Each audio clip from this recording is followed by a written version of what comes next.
for joining us for Lessons Learned class ordering. So this isn't a training session like you guys have all gone through when you first got class ordering access, but based off of the questions that we get in our office, both that I've gotten and Joyce Delikov, who does our class assignments, and as well as the Catalyst training team, we've collected a bunch of questions and we've got some topics. I'm going to go over some things that we've learned through this past year and a half of class ordering in Catalyst. I'm going to start off just to give you an overview of what I'm going to be doing. I'm going to go through mainly the maintain schedule of classes function. I'm going to go through tab by tab there and point out a few important things from each tab. We're going to go off onto several other functions, and I'll share some information I think is important. If you don't already know it, maybe you'll learn something. We'll eventually have some time for questions, as Jordan mentioned, and I'm going to go ahead and answer also the questions some of you have submitted before this session. Okay, so without further ado, you can see my screen here. I've got a fall class, Math 1060, pulled up in the function maintain schedule of classes. So we're here in the first tab, the basic data tab. I mentioned in my last email reminder to everybody for the summer class ordering, and we're going to touch on this, I think, a little bit at different points throughout this presentation. The Office of the Provost and Institutional Research is trying to clean up some class data, specifically campus and location information, instruction mode, and where the class takes place, facility ID. So we'll get to this when we get to the meetings tab also. So one thing I want to mention is campus. Make sure, for example, if you're going to have an online class that's 100% distance learning, make sure you use web campus with a location of online. And when you're ordering a new class, I think you guys know, after you choose web, when you're initially ordering a class, location will automatically populate. And please make sure, so that kind of makes sense, that such a class, an online class, will have an instruction mode of distance learning. You want to do this obviously to help out the students who are planning their class schedule. And as some of you have known, because I've reached out to ask you to change this, if we have an online class, but the instruction mode is not DL, that blows up the export that we send from Catalyst to the bookstore containing all the class bookstore information. So if you forget and don't match those up, the web, campus, and instruction mode of DL, you will be hearing from us to try to get that fixed so we can get that book information to the bookstore.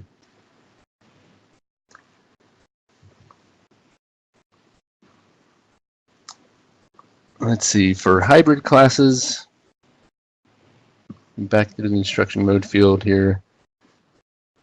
So these are classes that have online portions as well as in-person stuff. Depending upon, I know this can be kind of arbitrary. So if you have some of these classes, you've probably made this decision yourself, as you see in the little pop-up. When you click on the magnifying glass for the instruction mode field, you can be asked either, is this going to be a 75 to 99% online or just partially distance learning 26 to 74. So keep that in mind.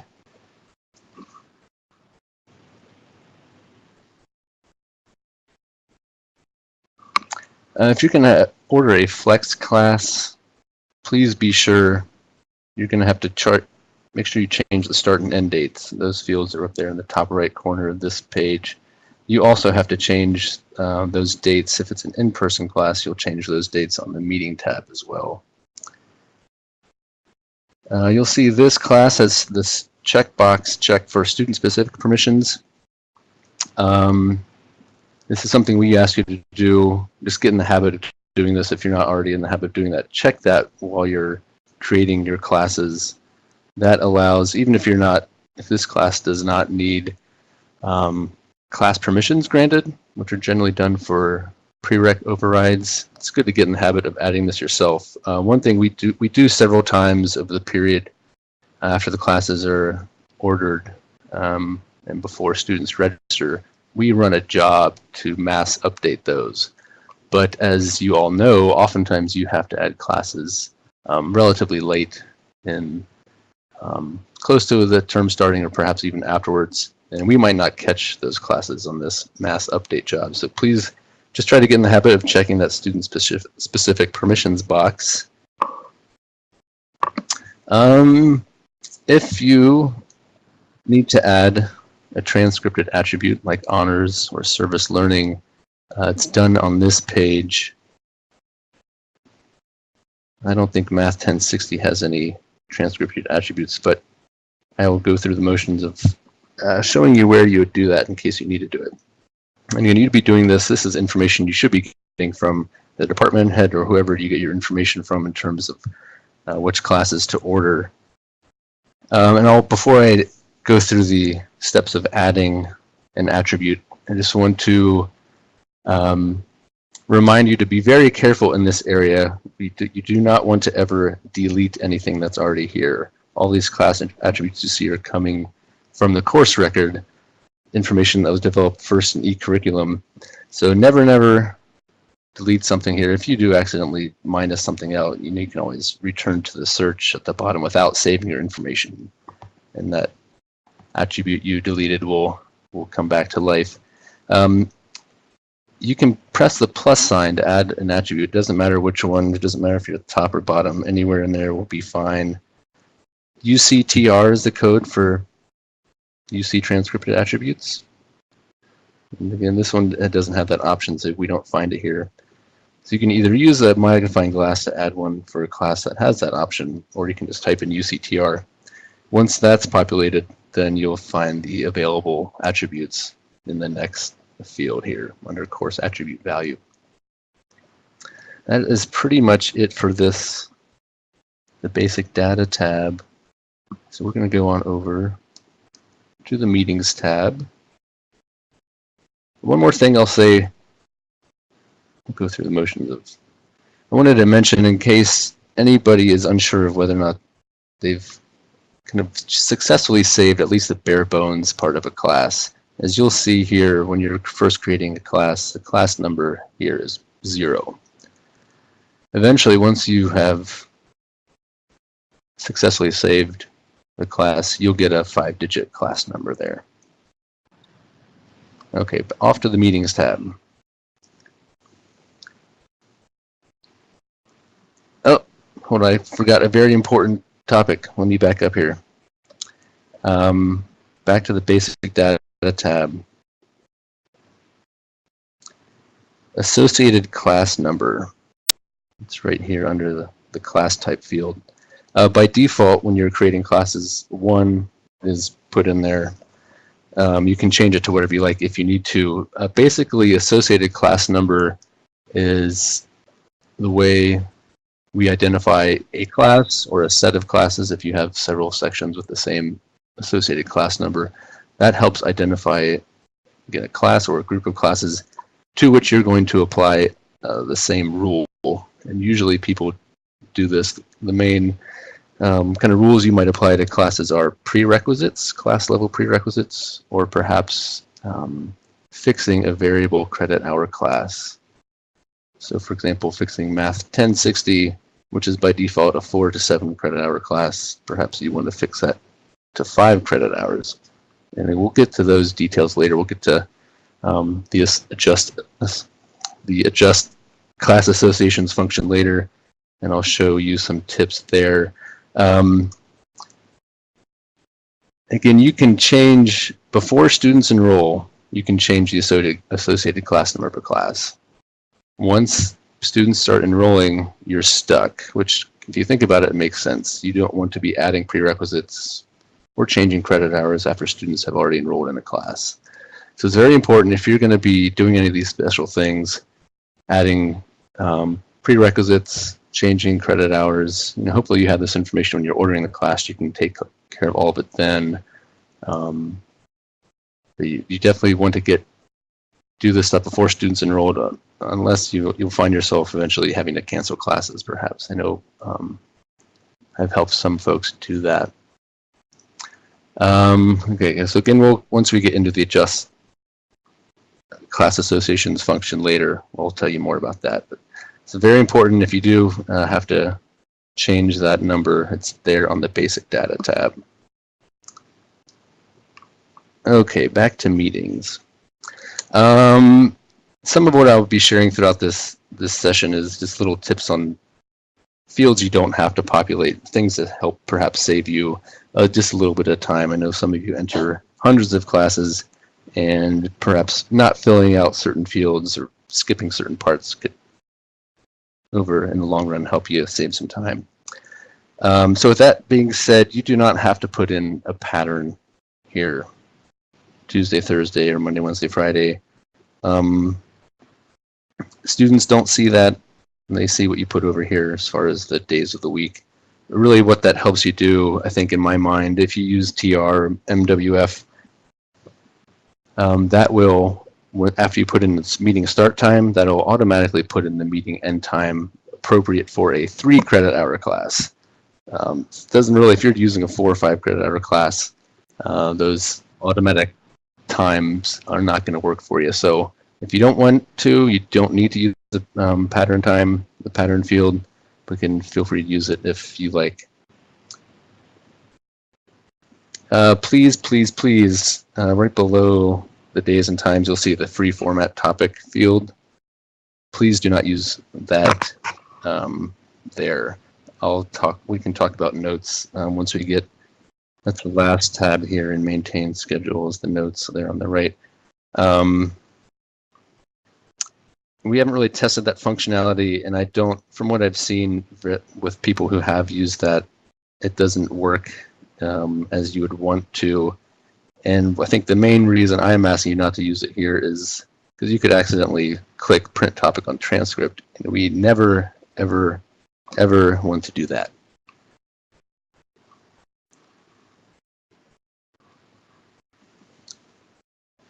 Okay, down in the instructor area, I probably reached out to a lot of you asking you to make sure that you have to have at least one primary instructor who has post access. Otherwise, no student's going to get a grade in this class. No official grade will be able to be given to students if you do not have primary instructor role with post access. So it's very important. And with summer and fall class orders the deadline coming up here soon, I will be running a list sometime soon and sharing that so you can get ahead. We have to have the whole term to fix it, but we want to address that as soon as possible. We could just get that out of the way. Okay. Also, we used to have, some of you might remember when we first started class ordering, we had a generic staff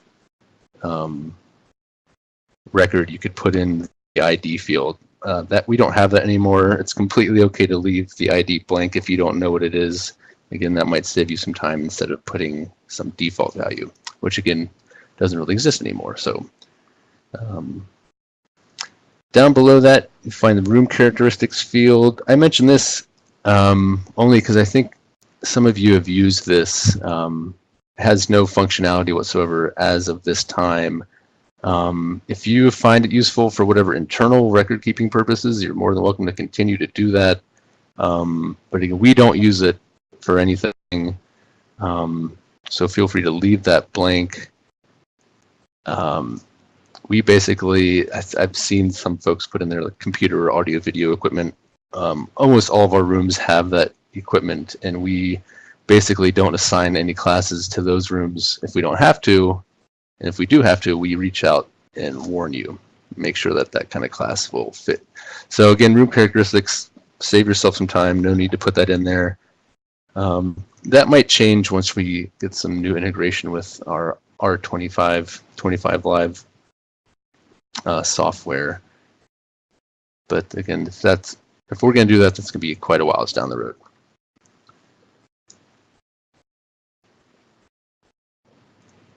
Okay, that is pretty much it for the Meetings tab. On to Enrollment Control. I will direct your eyes to the class status field here. Basically, I think we didn't know some of the effects some of these options might have when we first went through and developed training for class ordering. But generally, we should only see here active or canceled section. We found out that Stop Further Enrollment will remove a class booking from R25, which is very bad because, especially if you have classes in our essentially scheduled classrooms, for those of you who don't know, the whole university community, once we have settled on class assignments for a given term, the whole university community can use our classes for non-class events, student groups, special lectures, all that kind of stuff. And those students or whoever's using the system will see they can potentially book something when you have a class if you have put Stop Further Enrollment as the class status. So please don't use that. The functionality still exists in a sense. If you really just need to stop any kind of enrollment on the class, please instead use the enrollment capacity. So in this example, I would reduce the capacity to 0. You wouldn't really necessarily, right now the enrollment for this class is at 20, you might not want to, or say it was at 10, you probably wouldn't want to reduce it just down to 10 in case some student dropped. Anyway, yeah, so don't use Stop Further Enrollment. Use the enrollment capacity field to control your enrollment. Tentative section, I guess you can use that. I don't think many people are using it, but be warned that we won't, if you expect your class to be scheduled in essentially scheduled classroom, we won't actually schedule anything marked as tentative. So please keep that as active. You have you can cancel your own classes, and there's instructions on how to do that. I think that's been working out for the most part. I know some of you have accidentally canceled the wrong section, so be very careful before you do that. As you know, it drops all the enrollment, and we can't administratively add, in most cases, we can't administratively add people back into a class for you.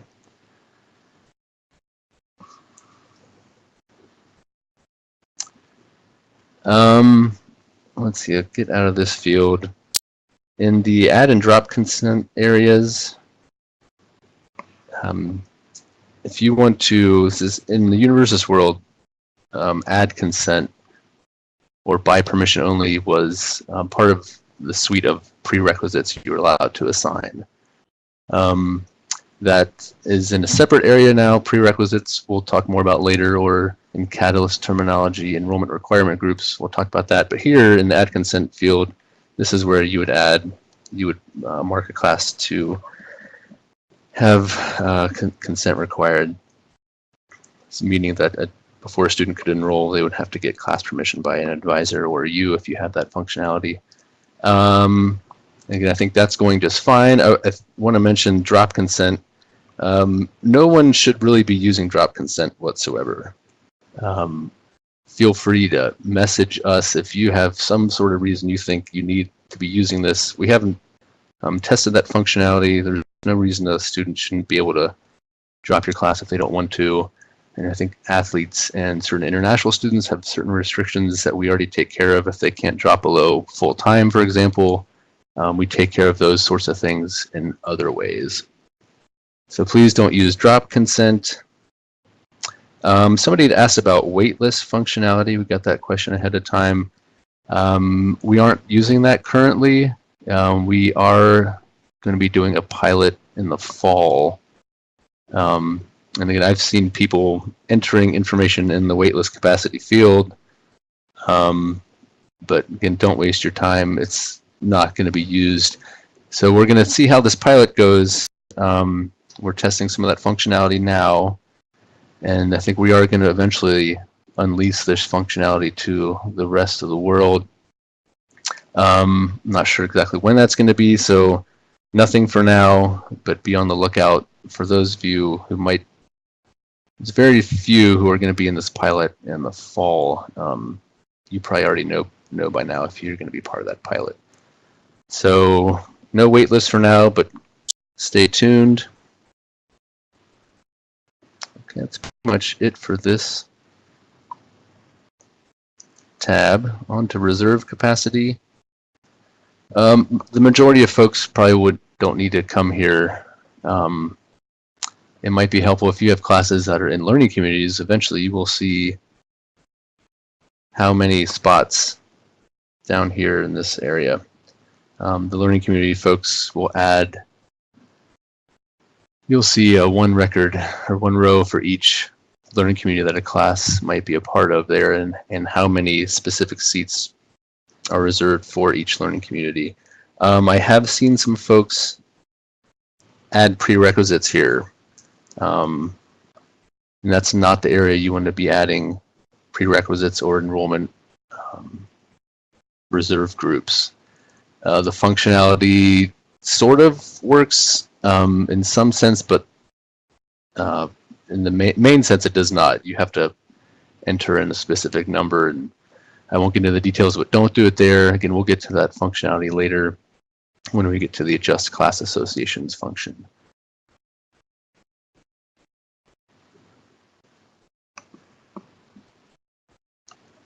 Okay, onto the Notes tab. I don't think many people have a reason to add notes to a class, but if you must, if you're getting somebody demanding that you put some information out there, this is where I would suggest you do it, in the free format box here. We don't have note numbers set up, I don't think, so that's not really going to be an option for you. But for those of you who were with us in the Universus days, this functionality is very similar in that the comment you put in here will only show up in this when you click on, through the class search, a specific class itself. So it's not going to show up if I'm searching for all math classes and you put a note on math 1060 section 1. I'm not going to see it when I'm looking at that first set of results in the class search. I'm only going to see it once I click on the hyperlink section number.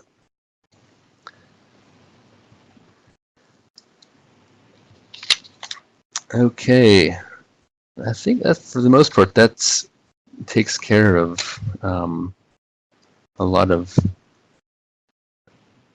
little things we've learned for this functionality for maintain schedule classes. We're going to go over, I'll mention some things about combined sections and adjust class associations here.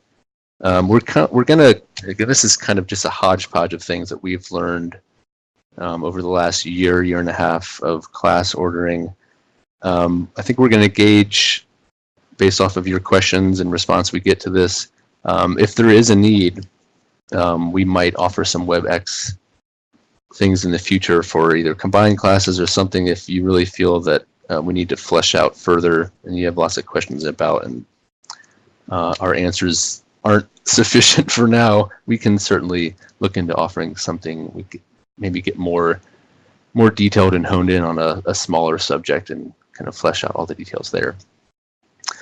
Okay, so for now, I will mention combined sections. Most of you have learned through trial and error and asking us, or the Catalyst training folks, after you've combined a class, you might have noticed that you cannot change information in the meeting pattern. I think we have one of these classes here. For Math 1060 is combined.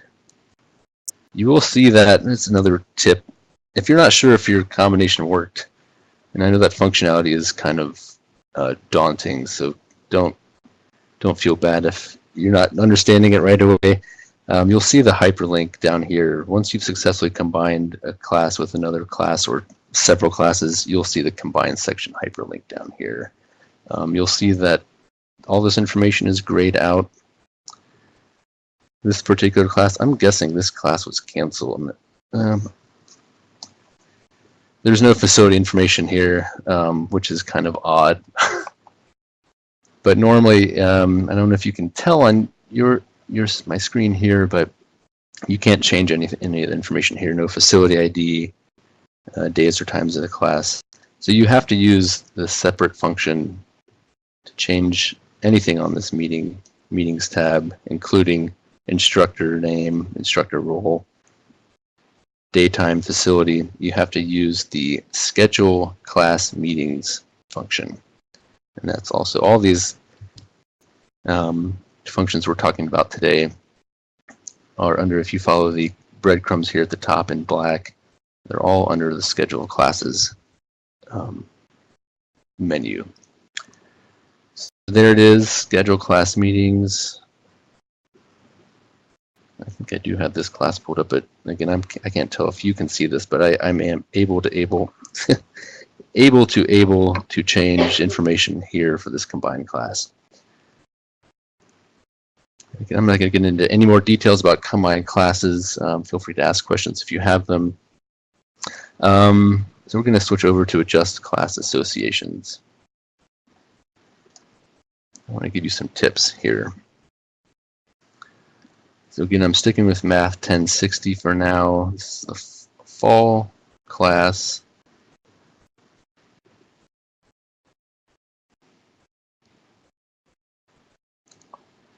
One thing I like about this function, you can check both the course level prerequisite and the class level prerequisite. Sometimes you may be waiting for a new class version to come in through eCurriculum, and I'll talk more about eCurriculum a little bit later. But this might be, besides looking at the course record itself, this is a good area where you can see. Again, this only works if you've already ordered a class for a given term. So if you're waiting to order a class until you actually see a new course level prerequisite, you wouldn't be able to go here. You'd have to go to the course record. And I think I might pull up the course catalog and show you some things there. But this does, if someone's asking you or you're just curious what are the prerequisites on a class, this is a nice one of, you can also see this information in the class search, but if the class search isn't up yet, this is a good area to see both the class and the course level prerequisite.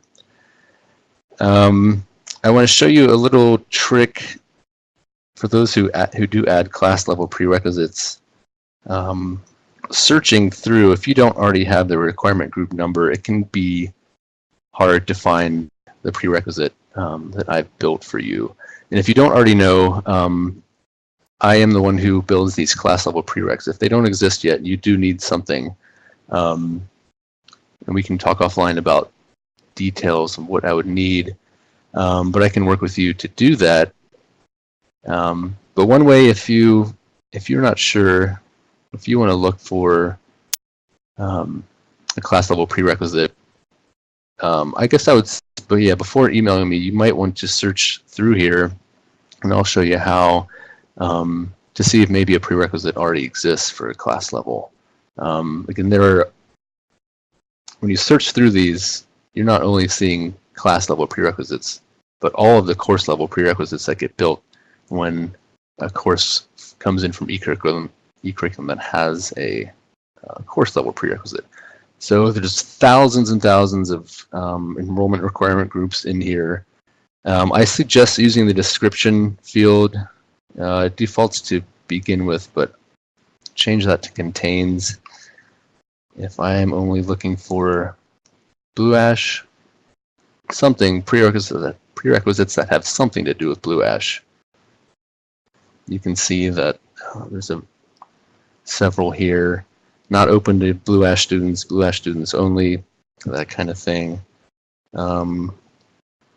Freshmen or graduate students only, those kinds of things should be in there. Sometimes, again, we're at the mercy of the description itself, so probably the mercy of how smart I was in naming these things when I've created these things for you. So certainly use that to check for class level prerequisites. Again, feel free to contact me directly if you don't find it or you know you need a new one. And maybe I'll back up a little bit too, and I'll come back to the topic of associated class numbers. So these enrollment requirement groups, and I think most things in this function, are driven by the associated class number. Here's down here, number 1, you can see if I have 10 sections of Math 1060 or any given class, and I'm going to apply a certain prerequisite to only some of those 10 sections, you need a specific, unique associated class number for each of the sections to which you're going to apply this rule, so this prerequisite. So say 5 of the classes are going to have a prerequisite and 5 are not. You would, when you're ordering the classes, you would again order it. If you've already ordered the classes and you need to make this fix before students enroll, 5 of the classes have to have the same associated class number. Use whatever works for you. I think a lot of people just start at 1 and 2 and work their way up if need be, but you can choose 100, 200, whatever works. I won't get too technical, but I will, if you have, again, you just have to be careful. If you have the same scenario where you have 10 Math 1060 classes, half of which are going to have a certain prereq, half are not, but then of those classes that are going to have the prerequisite, only some of them are going to be fixed at 5 credit hours, and you want the others to be fixed at 4. You're going to have a unique class association number for each set of unique kind of combined rules you're applying through this functionality. I've mentioned the variable class min and max hours. That's here on this first tab, class associations tab. This is usually the tab that comes up when you first enter the function. Again, this course is a 4 to 7 hour credit hour, the variable course. So somebody at one point had gone in here and changed the minimum and maximum units. These two are the only fields you need to or should be touching in here. All the other pertinent information will change when you change those min and max units.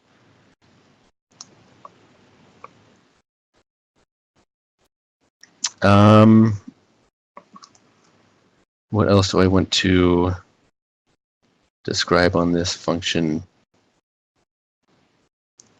I'm not going to go through all the details, but I think a lot of us are familiar with the multi-component issue where students can't register because they say, for example, I'm choosing a lecture, but it's telling me a recitation is required. If that class should really only be one component, it's not a lecture lab kind of thing where I'm taking a lecture and lab, or in the example I mentioned before, the lecture and recitation. Here is where you can fix that. And I don't want to give you all the details of how to do it, because there's a couple of things you need to keep in mind. It's not as easy as just simply deleting one of these class component records. But contact me and I can walk you through that and teach you exactly what you should be touching and not touching on this function.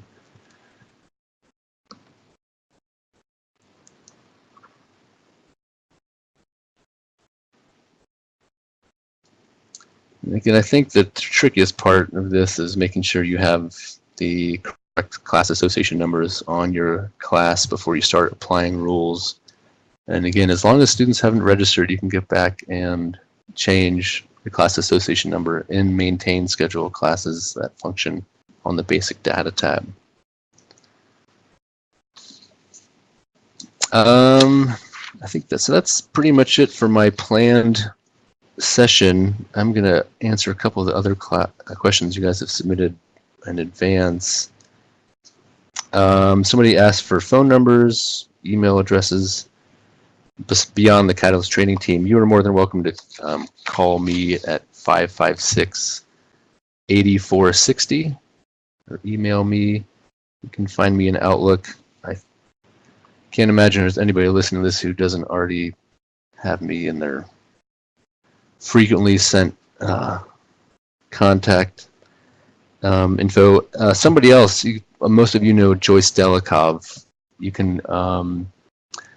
She has been with us for a bit more than 6 months, I think, and has been doing a fantastic job. She can answer the majority of these questions. Her phone number is 556-9905, and you can email her as well. Her last name is Dellecave.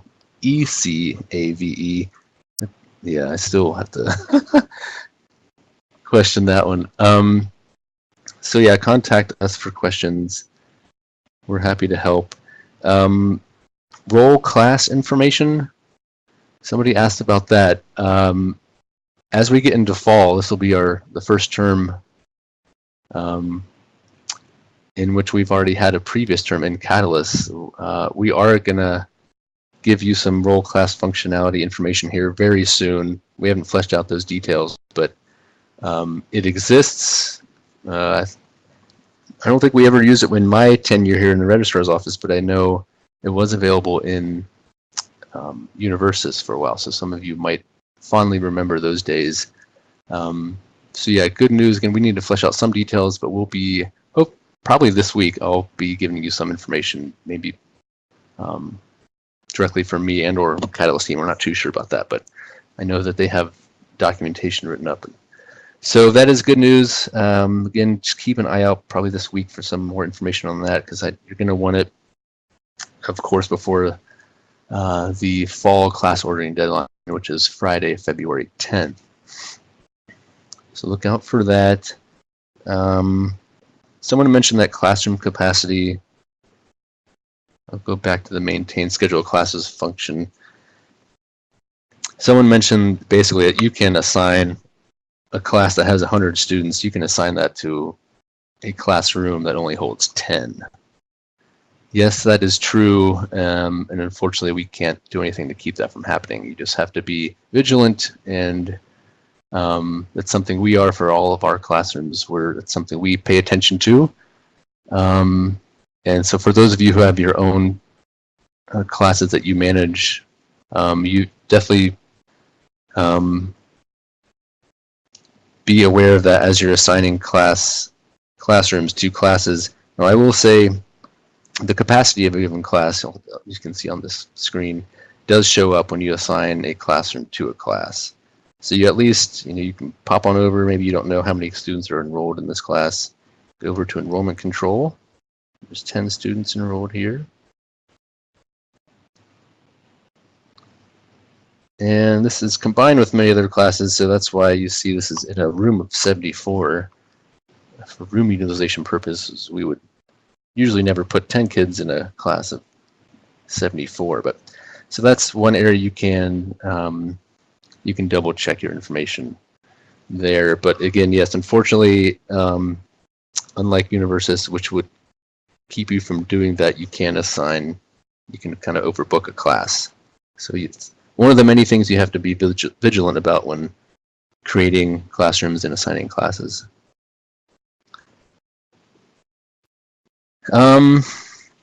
Okay, let me talk a little bit about e-curriculum. And for those, I think some of you have probably create access. Some of you maybe view, maybe you don't have any access at all. I think for a lot of you, maybe having view-only access would be helpful. And I know Adrian Hall in the Provost's office thinks that as well. I think he gets a lot of questions from people, questions that could be answered if they had access. And so I'm not sure how exactly you get access. Adrian, I don't know if you're more than welcome people to email Adrian Hall, H-A-L-L. I don't know if it's required of you to get any kind of permission from your supervisor, but I think Adrian can flesh it out for you. Or if, Adrian, I think you're in on this. Hopefully you're here with us. Yeah, feel free to, if it's somebody else and not you, go ahead and let us know so we can share that information before the end of this session. So why you might want access to e-curriculum, I'd mentioned that perhaps you're waiting to order classes until a new course version is out. And perhaps you can't tell by looking at the course catalog in Catalyst But you will be able to tell, I think, with what step the approvals are at in eCurriculum.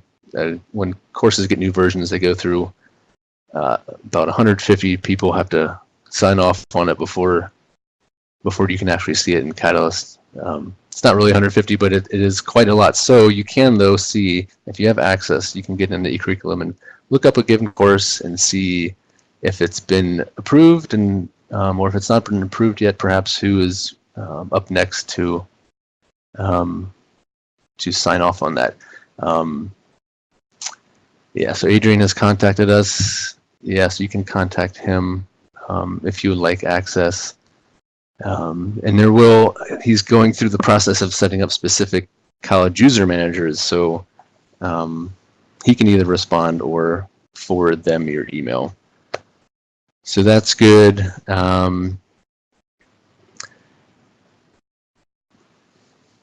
Let's see what else. eCurriculum. Like I mentioned, there's prerequisites in there. Multi-component courses we've been fixing, thanks to Adrian and his eCurriculum folks. When we first realized this last year, there was a lot of courses that had more components than they should have had. That's another kind of popular fix. We've been removing extraneous, unnecessary course components from courses. It's a very good tool just to, you can see all kinds of stuff about a class that don't even involve class ordering, but again, perhaps having eCurriculum access might make your class ordering life better. A couple other things off the top of my head I hadn't mentioned yet, in getting back to just kind of cleaning up some data as far as facility IDs. It's one of the things the Institutional Research Office and Office of Provost are trying to minimize as much as possible any classes that are in person, they're not 100% online, that don't have a facility ID. And as I mentioned in my summer email I created a new facility ID for a generic instructor office. That's there. A couple of you asked to create facility IDs for your private conference rooms, so that kind of thing. If you don't have a classroom or conference room in Catalyst and you want it to be in there, certainly we can add that. I just need the building and the room number and the capacity. And gosh, I've been blathering on for a long time. Okay, so I want to make sure we get time for your questions and answers. Thanks for the reminder, Jordan. But yeah, so certainly email me if you need a class added to Catalyst. If there are reasons you have a class that's not, it does meet in person, and you can't assign a facility ID to it, let me know and we can try and work a way. We can figure something out and again try to get as much good data in the Catalyst as possible. So not only is it good for reporting purposes, but how do these students know where to go if it's not on here? Perhaps it can save you work, you and or the instructor, by not having to email these students separately about that information. One other thing, Victory Parkway classes, there's very few of these classes on Victory Parkway campus, but I do ask that you use the Victory Parkway campus. That's one of your options here. It's not considered on main campus. Okay, so I will be quiet for a while. We'll gather your questions and we'll be back in a few minutes.